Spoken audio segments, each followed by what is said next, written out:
내 눈이 이 땅에 충성된 자를 살펴 나와 함께 살게 하리니 완전한 길에 행하는 자가 나를 따르리로다. 아멘. 사랑과 은혜의 주님, 주일을 3일 동안 우리를 주님의 품 안에서 지켜주셨다가 이렇게 주님의 자리에 불러주시고 어려움 속에서도 주님이 주시는 평안으로 매 순간 살아가게 하시니 감사를 드립니다. 주님의 은혜와 사랑으로 매일매일 살아갈 힘을 더하여 주시고 매일 새롭게 부어주신 하나님의 놀라운 은혜와 사랑에 감사 감격하며 살아가는 우리가 되게 하여 주옵소서. 감사를 드리며 모든 말씀 예수님의 이름으로 기도드립니다. 아멘. 찬송가 317장입니다. 찬송가 317장입니다.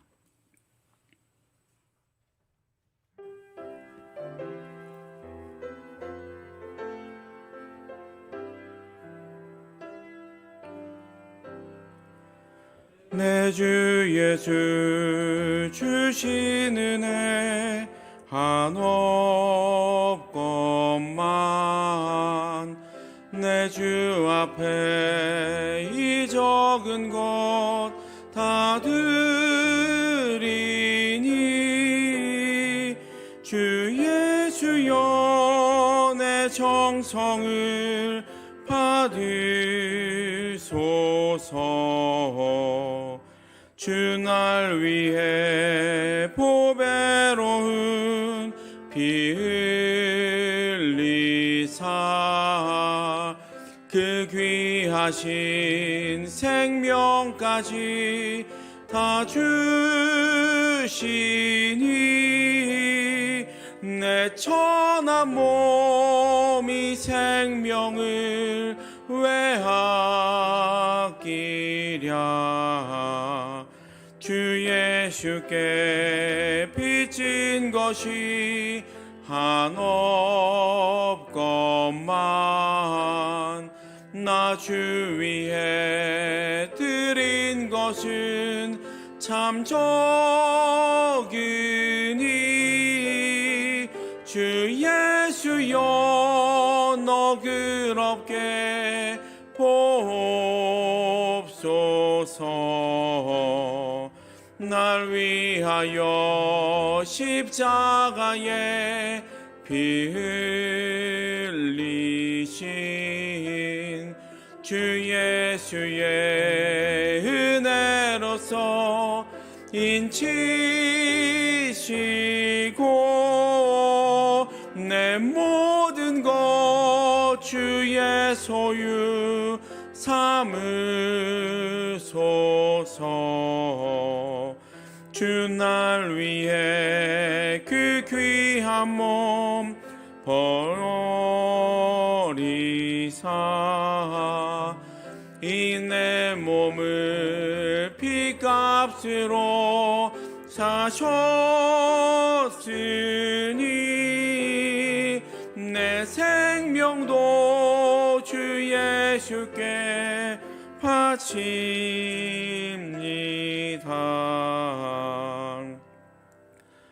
321장 찬송드리겠습니다. 321장입니다.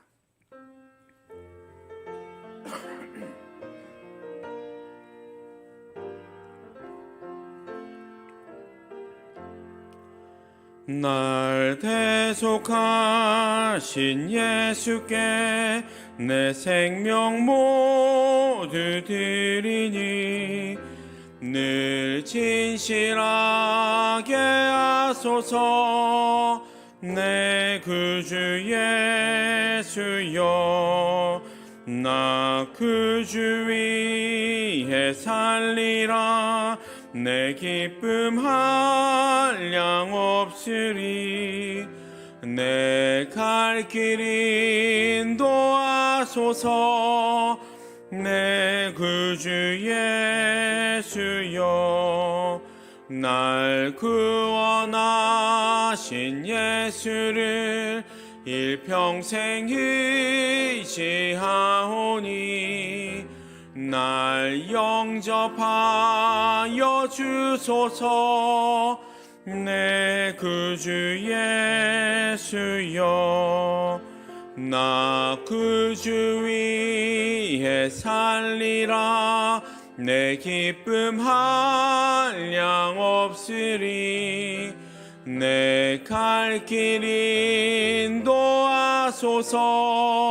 내 구주 예수여, 주 십자가에 달리사 날 자유하게 했으니 내 몸과 마음을 주 위해 다쓰게 하소서.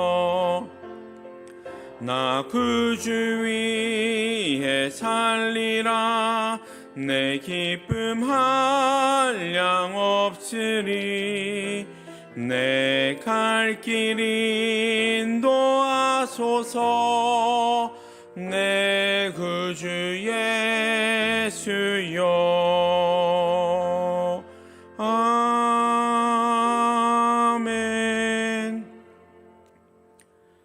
331장 찬송 드리고 송정미 권사님께서 기도하시겠습니다. 331장입니다.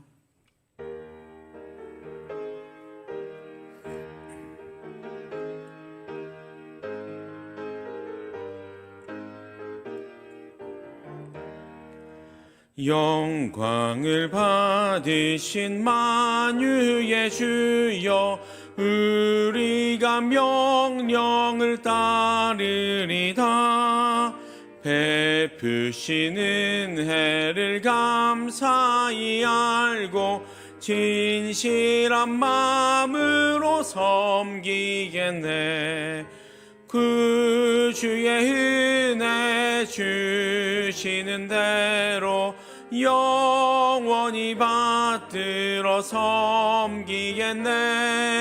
찬송하겠네, 찬송하겠네. 생명을 주시는 그 주로다. 그 주를 높이고 잘 공경하여 온유한 마음으로 섬기리다. 주 예수 안에서 즐거워하며 충성을 다하여 섬기겠네. 그 주의 은혜 주시는 대로 영원히 받들어 섬기겠네. 찬송하겠네, 찬송하겠네. 생명을 주시는 그 주로다. 예수를 믿고서 늘 사랑하여 참 기쁜 마음으로 섬기리다. 온 마음을 드리고 늘 순종하며 그 주를 영원히 섬기겠네. 그 주의 은혜 주시는 대로 영원히 받들어 섬기겠네. 찬송하겠네, 찬송하겠네. 생명을 주시는 그 주로다.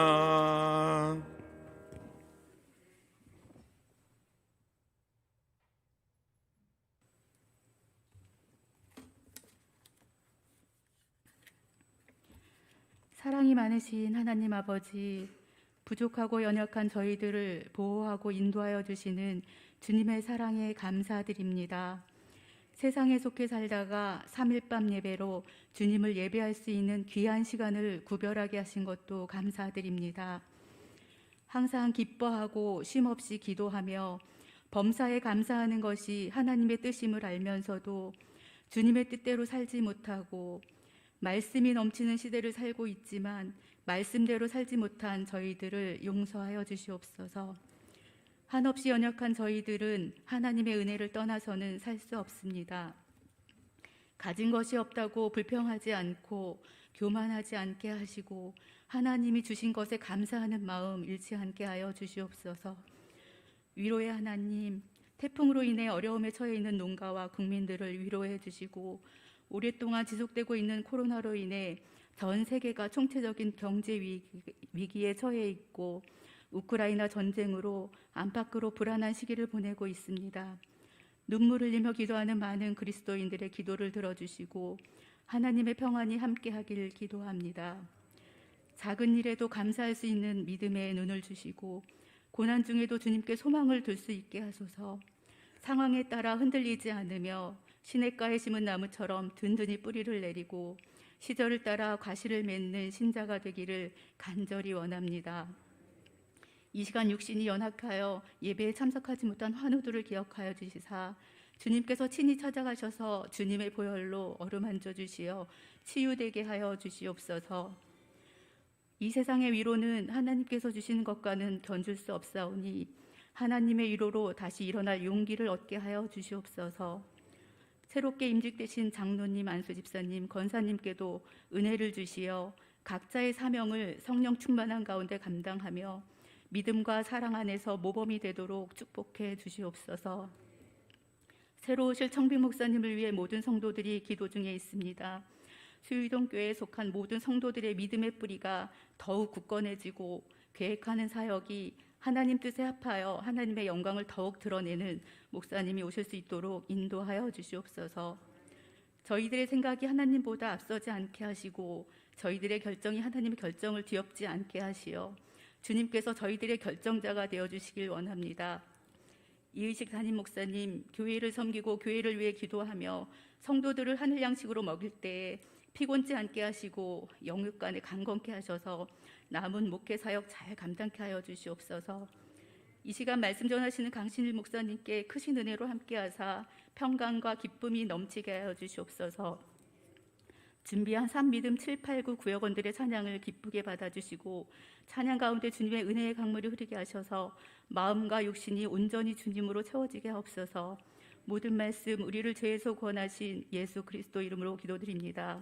아멘.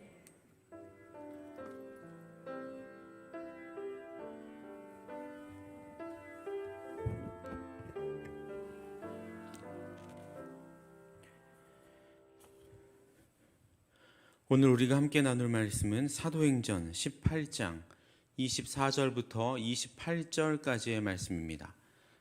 사도행전 18장 24절부터 28절까지의 말씀을 한 절씩 교독하도록 하겠습니다. 18장 24절부터 28절까지의 말씀을 한 절씩 교독하도록 하겠습니다. 알렉산드리아에서 난 아볼로라 하는 유대인이 에베소에 이르니 이 사람은 언변이 좋고 성경에 능통한 자라.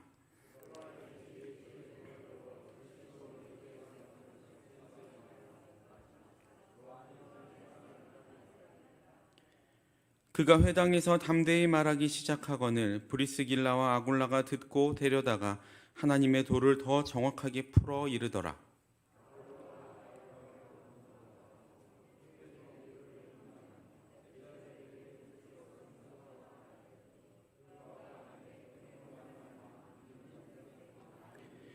함께 읽겠습니다. 이는 성경으로서 예수는 그리스도라고 증언하여 공중 앞에서 힘있게 유대인의 말을 이김이러라. 아멘.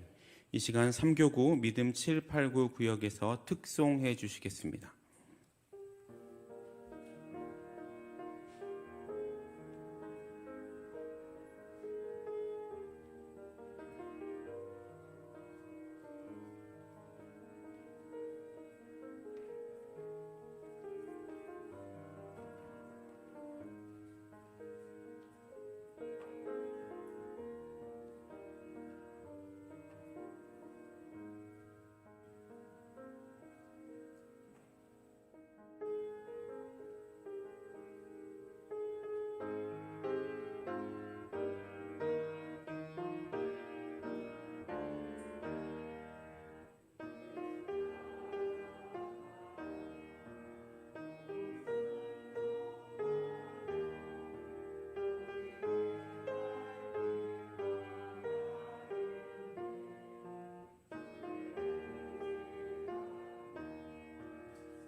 네, 은혜로운 기도와 또 귀한 찬양 감사드립니다.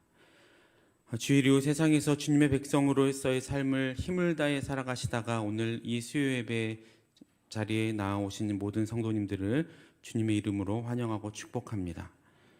코로나 바이러스가 아직도 계속 우리를 힘들게 하고 있지만 또 그것 때문에 우리의 마음도 흔들흔들하지만 우리가 해야 할 것은 이 상황이 어떻게 계속 커질까를 예상하고 겁먹는 것이 아니라 나에게 주어지는 이 하루하루를 최선을 다하며 살아가며 우리의 신앙을 더욱더 굳건하게 확실히 붙잡고 믿음으로 나아가는 것인 줄로 믿습니다.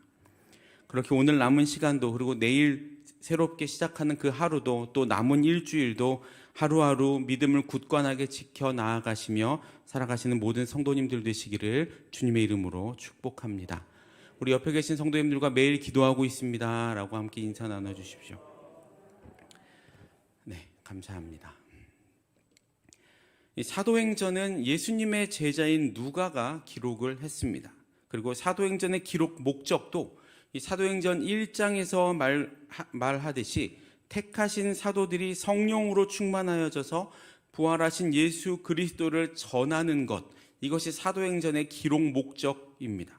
우리는 그렇게 알고 있고 또 그것이 정말 맞습니다. 그런데 가끔 이 사도행전을 읽다 보면 이 사도행전의 주인공이 사도 바울인가? 라는 생각이 들 만큼 사도행전에는 사도 바울이 많이 등장을 하죠. 그래서 사도행전의 저자가 바울이 아니라 누가라고 이야기하면 깜짝 놀라시는 분들도 계십니다. 왜냐하면 사도행전에 사도 바울이 많이 나오거든요. 굳이 사도 바울의 이야기가 아니더라도 대부분의 이야기에는 이 사도 바울이 많이 관계되어 있습니다. 그런데 오늘 본문을 보면 특이하게도 사도 바울이 아닌 한 사람이 등장을 하고 있습니다. 그 사람이 누구입니까? 아볼로라는 사람이죠. 이 부분은 앞뒤 이야기, 즉 사도행전 18장 23절까지 그 내용과 또 이후에 19장 1절부터 시작될 내용 사이에 이 삽입된 샌드위치처럼 삽입된 구절입니다. 사도행전의 저자인 누가가 사도행전의 많은 초점을 사도 바울에게 두었다가 이 아볼로 이야기를 굳이 여기다가 배치한 이유는 19장에 시작될 이야기의 보충 설명이 여기에서 필요했기 때문이라고 성경학자들은 이야기합니다. 이제 본문을 한번 살펴보겠습니다. 24절을 보시면 알렉산드리아에서 난 아볼로라 하는 유대인이 에베소에 이르니 이 사람은 언변이 좋고 성경에 능통한 자라라고 말하고 있습니다. 아볼로라는 사람에 대해서 성경이 뭐라고 말을 한다고요? 먼저 알렉산드리아 출신이라고 말을 하고 있죠. 이 알렉산드리아는 당시에 이 신약 성경 당시에 이집트의 수도였습니다. 로마 다음으로 아주 큰 규모가 큰 도시였죠. 그리고 매우 발전한 도시였습니다. 여러분, 이집트 하면 뭐가 가장 먼저 떠오르십니까? 피라미드가 먼저 막 떠오르시죠. 세계 7대 불가 사이에 들어갈 만큼 이 피라미드는 인류 역사에 있어서 엄청난 건축물입니다. 제가 뭐 설명드리지 않아도 다 TV로나 또 혹은 직접 가셔서 보셨을 테니 그것이 얼마나 엄청난 건축물인지 다 알고 계실 겁니다. 오죽하면 이 피라미드를 이 고도의 지혜를 가진 우주인이 세웠다라고 말하기도 하겠습니까? 그만큼 당시의 기술력으로는 우리가 상상하는 그 기술력으로는 건축하기 어려운, 지금도 그 똑같이 짓기가 쉽지 않은 그런 건축물이 이 피라미드죠. 그런 건축물을 만들 만큼 이집트는 당시 굉장한 선진국이었습니다. 수학과 기하학과, 점성술과 또 건축술, 모든 것이 다 최고 수준이었습니다. 그래서 알렉산드리아 출신이라고 하면 당시 모든 사람들이 알아주는 사람이었습니다. 일반 사람들 사이에서 특출난 사람에 속했다라는 겁니다. 그런데 아볼로가 이 알렉산드리아 출신입니다. 이렇게 성경이 아볼로의 출신을 밝히고 있는 이유는 이 아볼로라는 사람이 그만큼 뛰어난 사람이다라는 것을 말하기 위함도 있었겠지만 아볼로가 알렉산드리아 학문에 많은 영향을 받은 사람이다라는 것을 말해주기 위함이기도 합니다. 우리는 우리가 무엇을 어떻게 배웠는지에 따라서 우리의 삶에 많은 영향을 주죠. 그래서 좋은 선생님을 만나는 것, 교회에선 좋은 사역자를 만나는 것, 또 좋은 가르침을 받는 것이 매우 중요합니다. 아볼로도 이 알렉산드리아 학문을 접하면서 그 알렉산드리아의 엄청난 뛰어난 지식과 학문을 근거로 살아온 사람입니다. 그런데 성경은 이 아볼로에 대해서 또 한 가지 설명을 덧붙이고 있습니다. 알렉산드리아 출신 유대인이고 언변이 좋고 성경에 능통한 자라고 소개하고 있습니다. 최고의 학문을 배운 사람이니까 언변이 좋았던 거는 틀림없겠죠. 그런데 이 언변이 좋다라는 말을 좀 더 자세히 살펴보면 우리가 생각하기에 말을 잘한다 이런 정도의 단어가 아닙니다. 예전 성경에서는 이 언변이 좋다라는 말을 학문이 많다라고 번역을 했었습니다. 그것처럼 이 언변이 좋다라는 말은 깊은 학문을 근거로 합리적이고 지혜롭게 말하자면 논리적인 달변가라는 의미입니다. 그뿐 아니라 이 아볼로는 성경에 능통했다라고 말합니다. 말도 유창하게 잘하고 학문도 깊은데 성경에도 능통한 사람, 모든 것을 다 가지고 있는 그런 사람입니다. 사도 바울도 자신을 소개할 때 뭐라고 소개했습니까? 말은 부족하나 지식은 그렇지 않다라고, 자신의 지식은 좋지만 말은 부족하다라고 이야기했는데, 이 아볼로라는 사람은 말도 잘하고 지식도 부족하지 않은, 어떤 면에선 사도 바울보다 훨씬 더 높은 학문과 또 언변을 가진 사람이라고 볼 수 있습니다. 그런 아볼로에게 또 한 가지 특별한 점이 있었는데 25절 상반절에서 아볼로에 대해서 그가 일찍이 주의 도를 배웠다라고 설명이 되어 있습니다. 이 주의 도라는 말은 우리가 그냥 생각하는 하나님의 말씀을 교회 다니면서 말씀을 좀 들었나 보다 이렇게 이해할 수 있는데 그것보다 훨씬 더 깊은 의미가 있습니다. 이 단어 주의 도라는 말은 구약 성경 이사야서에서 많이 언급되었던 단어입니다. 메시아의 오실 길을 의미하는 단어가 이 주의 도라는 단어입니다. 메시아가 누구입니까? 유대인들이 고대하던, 그리고 지금도 고대하는 그런 인물이 바로 그 메시아죠. 물론 우리는 그분이 예수 그리스도라는 걸 알고 있지만 유대인들은 아직도 그 메시아를 기다리고 있습니다. 이 아볼로는 그 메시아의 오실 길, 예수님이라는 건 모르지만 메시아의 오실 길에 대해서 일찍부터 배웠던 사람이라는 의미입니다. 그리고 이 아볼로는 그가 배운 주의 도를 말하며 가르쳤던 사람입니다. 그런데 모든 것이 완벽할 것 같았던 이 아볼로에게 부족한 것이 있었는데 그것이 무엇이었냐면 그가 말하고 전하고 있는 것이 요한의 세례였다라는 겁니다. 사실 아볼로가 요한의 세례를 가르쳤다는 이 내용이 오늘 본문이 이 자리, 즉 사도행전 18장 23절 그리고 19장 1절 이 사이에 위치한 이유입니다. 다시 한번 아볼로에 대해서 한번 살펴보겠습니다. 이 아볼로라는 사람은 알렉산드리아 출신의 유대인이고 말과 학문이 뛰어나고 일찍부터 이사야의 글들을 통해서 주의 도, 메시아의 오실 길을 배운 사람입니다. 그리고 배운 그것들을 유대인들에게 설명하고 가르치는, 지금으로 말하자면 사역자겠죠.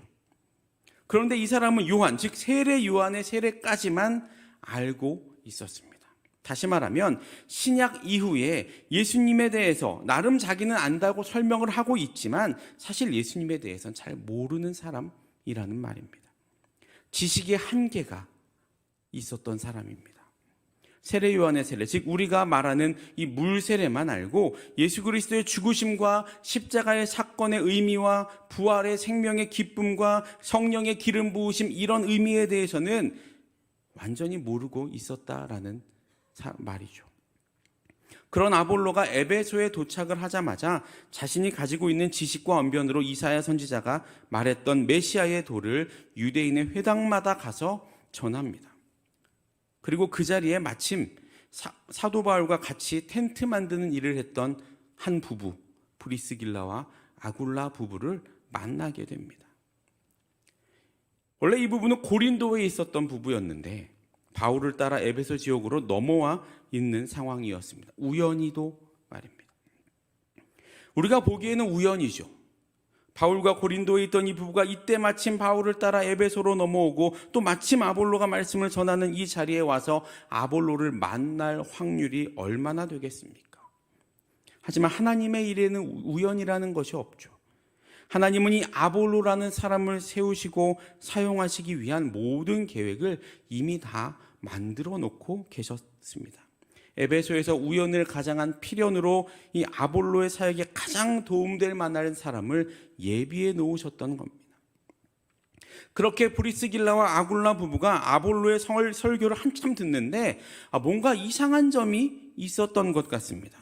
사도 바울에게 들었던 예수 그리스도의 복음과 아볼로가 말하고 있는 이사야 선지자의 메시아의 길에 대한 이야기가 조금 달랐을까요? 26절을 보시면 브리스길라와 아굴라가 아볼로를 데리고 가서 하나님의 도를 더 정확하게 풀었다라고 기록이 되어 있습니다. 더 정확하게 풀었다. 그거 잘못된 거고 이게 맞습니다가 아니라 그것도 맞는데 조금 더 자세하게 풀어서 설명을 아볼로에게 해 주었다라는 말입니다. 아볼로의 이야기가 틀린 얘기는 아닌데 조금 부족한 것이 있었다라고 말을 해줬던 거죠. 그런데 이 부부의 입장에서 한번 생각을 해보십시오. 이렇게 아볼로를 자기 집에 데려다 놓고 이 부족한 부분을 설명하는 일이 쉬운 일이었을까요? 앞에서도 말씀드렸지만 아볼로는 어떤 면에서는 바울을 능가하는 대학자였습니다. 알렉산드리아 출신의 유대인, 성경에 능통한 사람. 자신들보다는 말할 것도 없이 더 많이 배운 사람이라고 보았겠죠. 참 이것도 하나님의 인도하심이라고 느껴지는 대목입니다. 그렇게 학문적으로 뛰어난 아볼로를 데리고 와서 부족한 부분을 설명하는 부부나 또 그 설명을 듣고 수긍을 하는 아볼로나 둘 다 그 모든 것을 인정하는 것이 사실 쉬운 일이 아닙니다. 이게 쉬워 보이지만 어려운 일이죠. 양쪽 다 마음이 열려져 있지 않으면 불가능한 일입니다. 서로 오해하기 쉬운 상황이었겠죠. 이 부부는 이 부부대로 아볼로의 마음 상하지 않게 겸손하고 차분하게 설명을 했고 또 아볼로는 아볼로대로 자신이 더 많이 안다고 자만하지 않고 이 부부의 말을 겸손하고 열린 마음으로 받아들여준 것입니다. 이런 겸손함은 주님이 주시지 않으면 참 어려운 마음입니다. 그리고 겸손함이 없으면 누군가에게 배운다라는 것은 매우 어려운 일이죠. 3살짜리 어린아이에게도 배울 것이 있다라는 말이 있죠. 내가 저 사람보다 낫다고 생각을 하면 절대로 누군가에게 배울 수가 없습니다. 저 사람이 나보다 낫다라는 생각이 있어야 배울 수 있는 거죠. 그것이 바로 겸손함입니다. 예수님을 닮아야 하는 그리스도인들은 이 겸손함을 가져야 합니다. 그리고 그 겸손함으로 주의 도를 마음을 열고 배워야 합니다. 내가 아는 것이 정답이라는 생각보다는 다른 사람에게도 배울 것이 있다라는 마음으로 겸손한 마음으로 주의 도를 배워야 한다라는 말입니다. 그래서 예수님도 나는 마음이 온유하고 겸손하니 나의 멍에를 메고 내게 배우라 라고 말씀을 하신 겁니다. 그럼 겸손함으로 서로를 인정하며 배우시기에 힘쓰시는 모든 성도님들 되시기를 주님의 이름으로 축복합니다.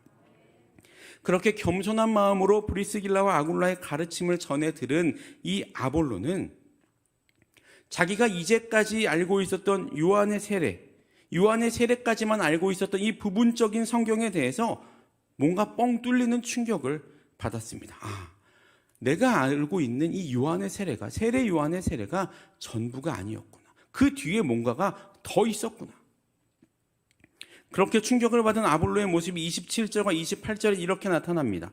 아볼로가 아가야로 건너가고자 하므로 형제들이 그를 격려하며 제자들에게 편지를 써 영접하라 하였더니 그가 가매 은혜로 말미암아 믿는 자들에게 많은 유익을 주니 이는 성경으로서 예수는 그리스도라고 증언하여 공중 앞에서 힘있게 유대인의 말을 이기미러라.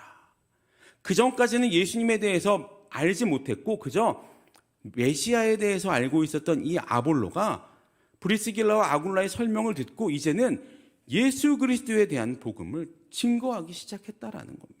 그리고 유대인의 말을 이겼다라고 성경은 말합니다. 지식의 확장을 경험한 아볼로가 이제 조금 더 큰 지역인 아가야로 넘어갑니다. 그리고 그곳에서 성경을 가르치는데, 여기서 말하는 성경은 우리가 보는 이 신약이 아니고 구약 성경들입니다. 당시 이 사도행전 이 시대는 신약 성경이라는 것이 없었죠. 구약 성경을 가르쳤습니다. 아볼로는 이전까지 구약에서의 메시아의 도를 전했는데, 이 브리스길라와 아굴라를 통해 자기가 전하고 있던 것이 무엇이었는지, 내가 전하고 있는 주의 도, 내가 배우고 들었던 이 주의 도가 누구에 대한 것이었는지를 정확하게 알게 되었다라는 겁니다. 그 메시아가 바로 예수 그리스도였구나 라는 사실을 알게 된 겁니다. 그것을 알게 되니까 아볼로는 이제 거칠 것이 없습니다. 마치 욥이 내가 주께 대하여 귀로 듣기만 하였사오나 이제는 눈으로 주를 배웠나이다 라고 고백했던 것처럼, 아볼로의 신앙의 지경은 엄청나게 확장이 되어 버린 겁니다. 제가 오늘 이 본문은 이 본문의 앞과 뒤를 연결하는 중요한 부분이라고 말씀을 드렸죠. 이게 이 이유입니다. 아볼로가 이렇게 예수 그리스도를 깨달을 수 있었던 것, 겸손하게 브리스길라와 아굴라 부부의 말에 반응하고 깨달을 수 있었던 것은, 물론 아볼로와 브리스길라, 아굴라의 어떤 겸손함 때문이었겠지만 더 깊이 들어가 보면 성령의 역사였습니다.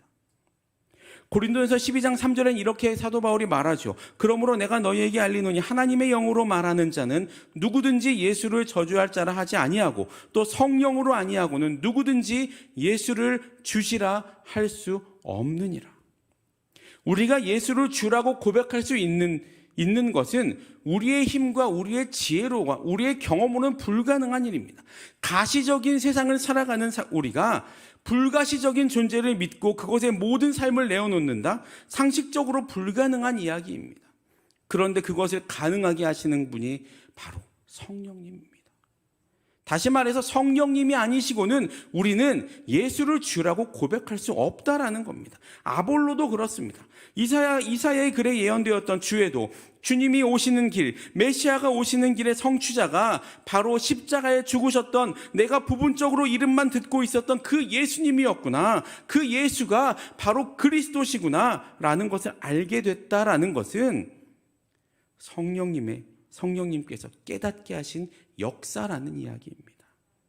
그렇지 않으면 예수님을 본 적도 없는 이 아볼로가, 예수님의 사역을 경험 한번 해보지 못한 이 사람이 어떻게 예수님을 알고 예수님을 믿게 될 수 있겠습니까? 심지어 이 사람이 배운 학문은 논리와 증거로 똘똘 뭉친 알렉산드리아 학문이었습니다. 그 논리와 이성 모든 것을 뛰어넘는 것을 믿는다는 것, 매우 어려운 일입니다. 성령의 역사를 빼고는 설명할 수 없는 것이죠. 그래서 그렇게 성령의 역사에 대해서 이 사도행전 18장 24절부터 28절을 삽입한 뒤에 이어지는 19장에서 성령에 관한 이야기가 나오기 시작하는 겁니다. 19장을 보시면 이제 아볼로가 고린도에 갔다고 나오죠. 고린도가 어떤 곳이었습니까? 사도 바울이 사역했던 곳. 말하자면 사도 바울이 개척한 곳이죠. 그곳에 아볼로가 갔더니 이 성도들이 아볼로와 바울을 비교하기 시작합니다. 믿음이 연약한 성도들이었으니까 그럴 수 있었겠죠. 그래서 그곳에서 바울파니, 아볼로파니, 게바파니 이런 분파가 생겨나게 된 겁니다. 물론 그것에 대해서 바울은 인간적인 속상함을 뒤로하고 더 큰 관점으로 아볼로를, 고린도전서를 보시면 아볼로를 세워줍니다. 그리고 고린도전서 16장에서 볼 수 있는 것처럼 오히려 아볼로에게 계속해서 고린도 교회에 가서 좀 성도를 가르쳐달라고 이야기를 합니다. 그리고 한결같이 아볼로를 자신의 형제라고 높여주고 있습니다. 여러분, 이게 쉬운 일입니까? 자신이 개척한 교회의 교인들이 나중에 온 사람을 더 좋아하고 있습니다.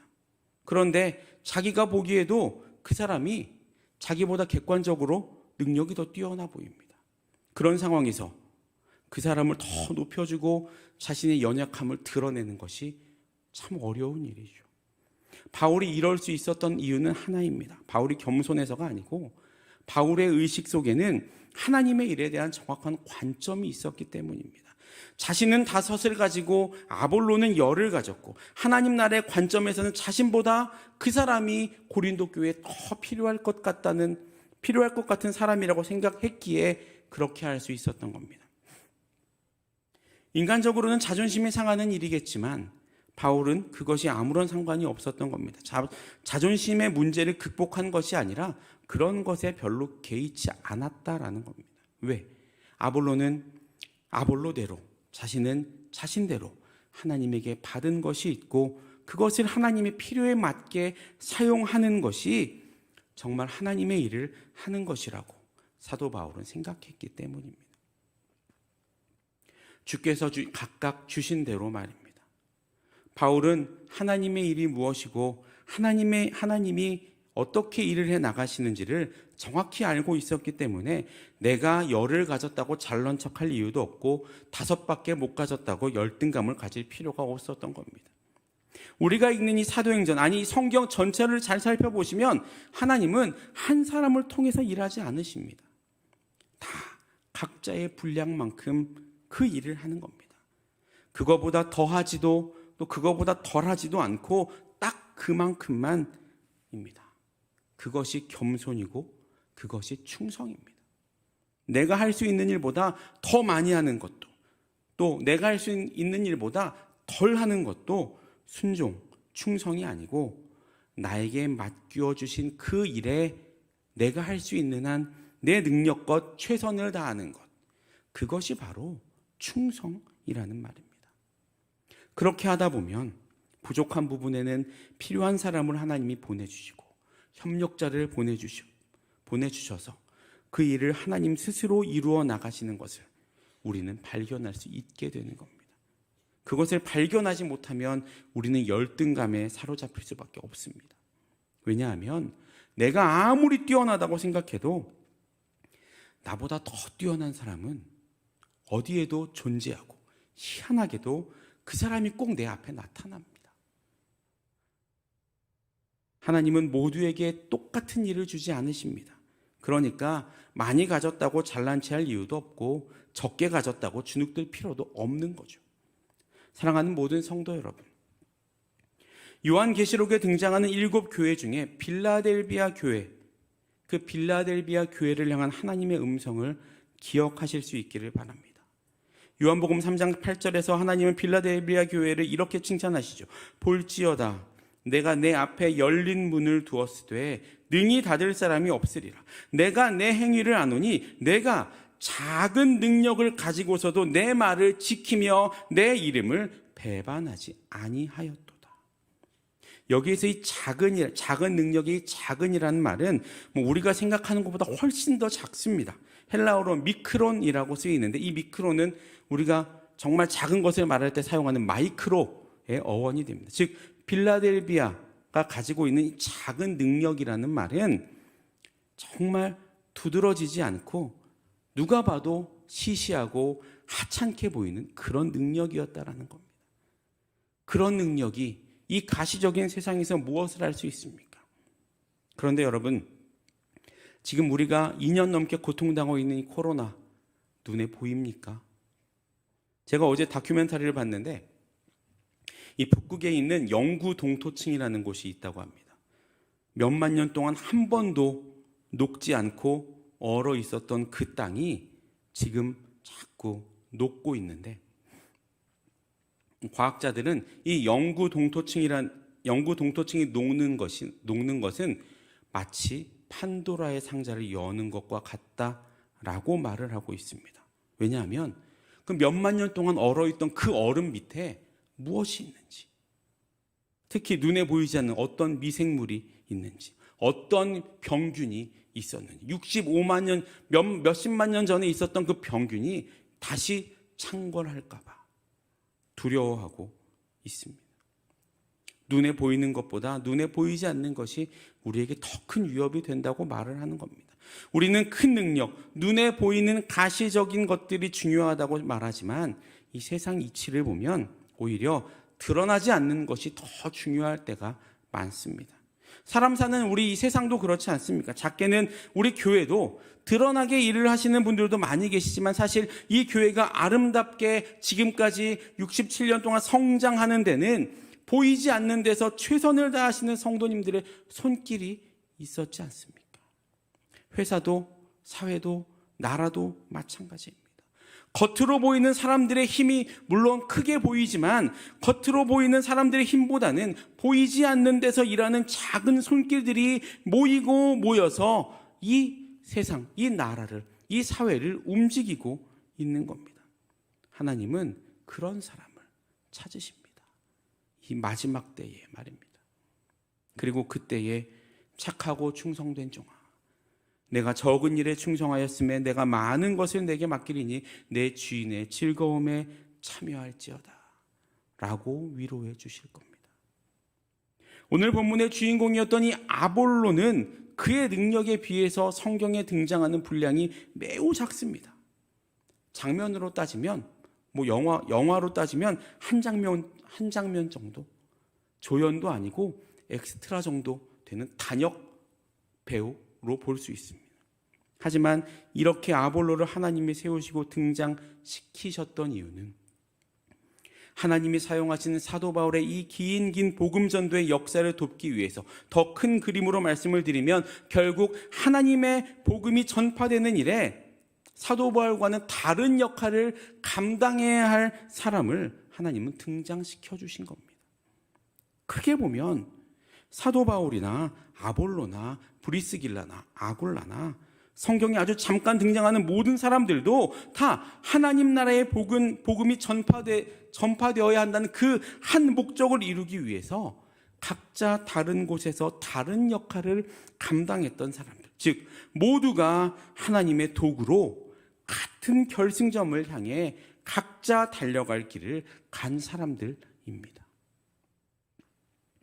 비록 세상적인 기준으로 보기에는 작은 일을 한 사람으로 우리에게 기억될 수 있겠지만 하나님은 그들도 사용하셨고 오히려 그들을 통해 한 사람이 감당할 수 없는 그 세밀한 하나님의 계획을 아주 세밀하게 이루어 나가심으로 역사의 물꼬를 트고 복음 전파에 더욱더 큰 힘을 불어 넣어 주신 겁니다.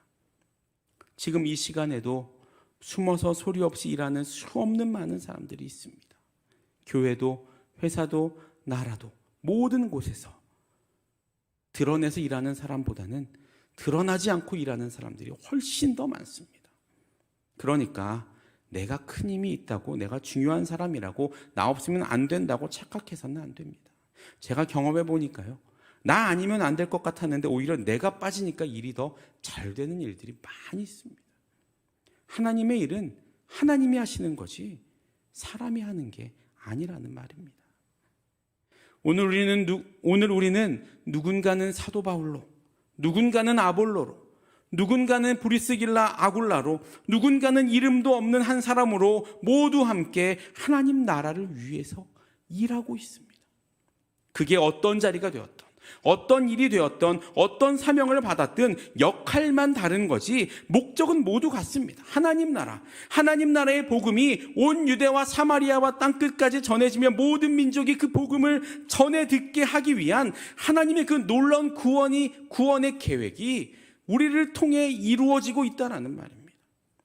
바라기는 믿는 우리들이 다시 한번 우리를 향한 하나님의 그 계획을 바라보면서 세상의 세속적인 가치에 흔들리지 않고 각자 자신의 자리에서 하나님이 맡겨주신 그 사명에서 자유함으로 승리할 수 있는, 무명한 자 같으나 유명한 자로, 실패한 자 같으나 성공한 자로 하나님 앞에 올바로 서시는 저와 여러분들 되시기를 주님의 이름으로 축복합니다. 기도하겠습니다. 사랑과 은혜의 주님, 감사를 드립니다. 부족하고 모자라고 정말 작은 능력밖에 없는 나를 하나님의 도구로 삼으시고 하나님의 일을 위해, 하나님의 복음 전파를 위해 사용하신 주님의 은혜에 감사를 드립니다. 하나님의 일을 하나님이 하시는 것인데 우리는 가끔 나를 통해 일하신다고 착각을 합니다. 하나님, 그런 모든 마음들을 내려놓게 하시고 겸손함으로 주님이 주신 만큼만 일하고 주님이 주신 만큼에 감사하며 내가 맡은 그 일에 최선을 다할 수 있는 겸손함을 우리에게 허락하여 주옵소서. 지금도 병상에서 고통받고 있는 많은 환우들이 있습니다. 그들의 육체 위에 또 그들의 정신과 그들의 마음 위에 이 시간 주님 손 얹어 안수하여 주시고 그 모든 아픔들이 예수 그리스도의 보혈의 능력으로 말미암아 깨끗하게 고침받고 주님 앞으로 나와 함께 예배하는 은혜가 있기를 간절히 소망합니다. 또한 코로나로 많은 어려움 가운데 놓여져 있지만 주여 우리의 믿음이 흔들리지 않고 코로나 이후에 하나님이 하실 그 일들을 바라보며 기대함으로 기도함으로 준비하는 우리가 될 수 있도록 인도하여 주옵소서. 북한에 억류되어 계신 세 분의 선교사님들을 기억하고 기도합니다. 그들이 어떤 상황 가운데 놓여져 있는지 우리는 알 수 없지만 분명한 것은 그들을 통해 북한 땅이 복음이 심기어졌을 줄로 믿습니다. 그 땅에 복음의 열매가 속히 맺어져서 하나님 이 나라가 하나님의 복음으로 통일이 되어 복음의 강대국이 될 수 있도록 인도하여 주옵소서. 담임 목사님 청빙을 위해 온 교회가 기도하며 준비하고 있습니다. 하나님이 세우시는 목회자를 세워주시고 수유동교회 합당한 목회자를 보내주셔서 이 수유동교회를 지금까지 주님 잘 이끌어 주셨던 것처럼 또 남은 그 모든 여정에도 하나님의 도우심으로 이끌어 주시는 목사님을 청빙할 수 있도록 인도하여 주옵소서. 마음의 소원과 기도의 제목이 제일 첫 번째 예물을 올려드립니다. 519번째, 678번째, 391번째, 390번째의 믿음의 예물을 받아주시고 마음의 소원과 기도의 제목이 하나님의 때에 하나님의 방법으로 아름답게 응답되는 은혜가 있게 하여 주옵소서. 이제 하나님의 백성으로 세상으로 나아가는 우리의 모든 마음에 주님 함께하여 주시고 매 순간 동행하여 주셔서 좌절하거나 낙심하거나 다른 사람에게 열등감을 갖지 않고 주님이 나와 함께 하시는 것을 믿고 의지함으로 담대하게 세상으로 나아가는 주님의 자녀들이 되게 하여 주옵소서. 감사를 드리며 모든 말씀 예수님의 이름으로 기도드립니다. 아멘. 교회에서 전하는 소식은 주보와 홈페이지를 참고해 주시고 특별히 이번 돌아오는 28일부터는 이 청빙 되신 후보 목사님들이 나오셔서 이제 설교를 하실 텐데 영상으로 예배 드리시는 분들도 또 아직 예배 잘 참여하지 못하시는 분들 다 함께 권면해 주셔서 이 대면으로 보며 또 함께 설교를 들을 수 있게 많은 부분에서 준비해 주시고 기도해 주시기 바랍니다. 축도하심으로 예배를 마치도록 하겠습니다. 이제는 우리 주 예수 그리스도의 은혜와 하나님의 사랑과 성령님의 교통하심이 우리를 향하신 더 나아가 열방을 향하신 하나님의 놀라운 계획을 신뢰하며 그저 나에게 맡겨주신 하나님의 사명을 기쁨과 감사함으로 최선을 다해 이루어가기로 결단하는 이 자리와 영상으로 예배드리는 모든 주님의 자녀들과 그들의 삶의 터전과 가정 위에 그리고 이 수유동교회와 이 나라와 이 민족 위에 이제부터 영원까지 함께 하시기를 간절히 축원하옵나이다. 아멘.